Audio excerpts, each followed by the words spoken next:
نعتیہ کلام میں بڑے خوبصورت شان شاعر کہتا ہے، جہاں ان کی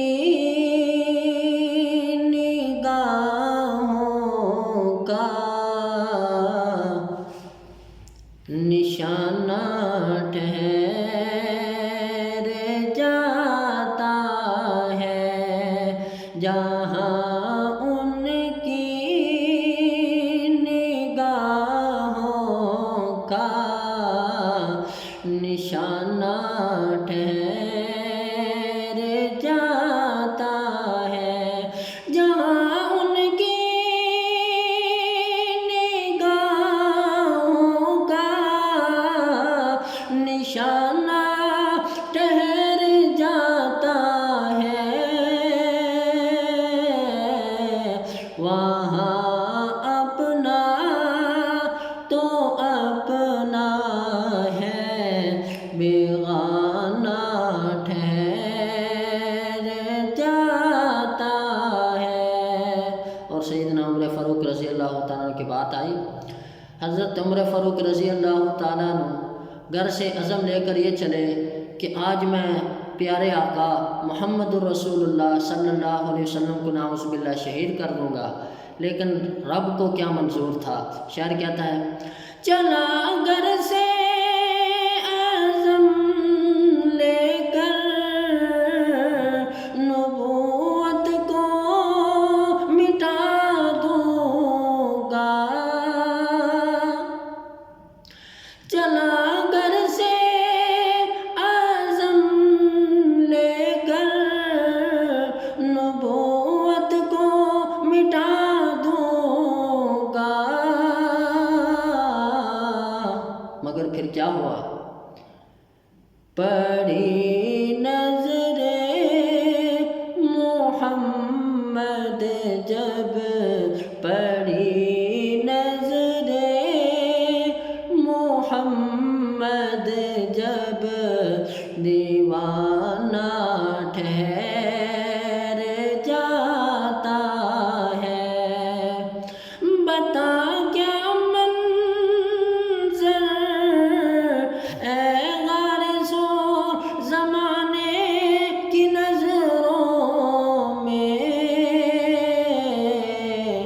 کہ تھا سر ان کا جونی میں، زیارت ہو تو ایسی ہو۔ سیدنا صدیق اکبر رضی اللہ تعالیٰ عنہ کی بات آئی ہے، رب نے یار ایسا بنایا کہ مصطفیٰ کا ایسا یار بنا کہ کائنات میں رب العالمین نے ابو بکر صدیق جیسا عاشق رب العالمین نے کسی کو نہیں بنایا۔ تو شاعر کہتا ہے، قسم کھا کر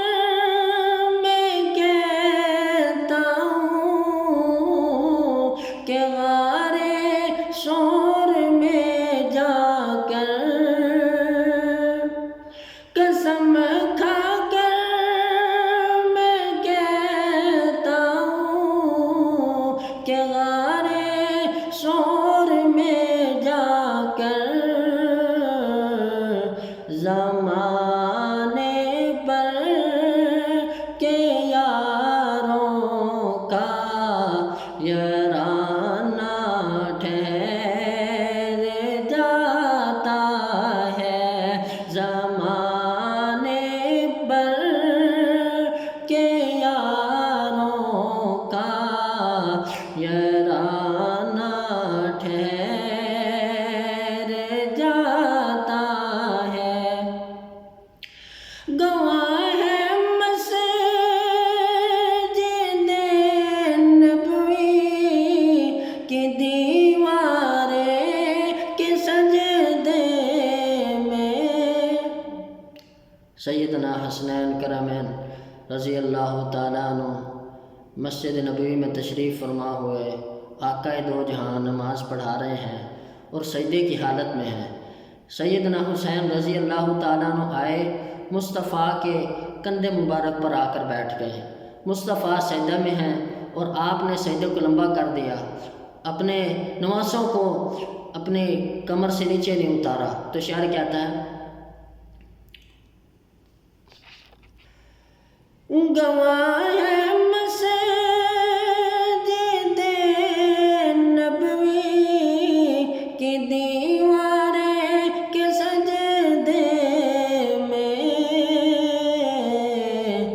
نواسا ہو جو کندھوں پر،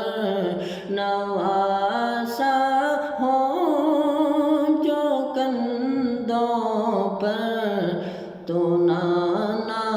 ٹھہر جاتا ہے، نواسا ہو جو کندھوں پر، تو نانا ٹھہر جاتا ہے۔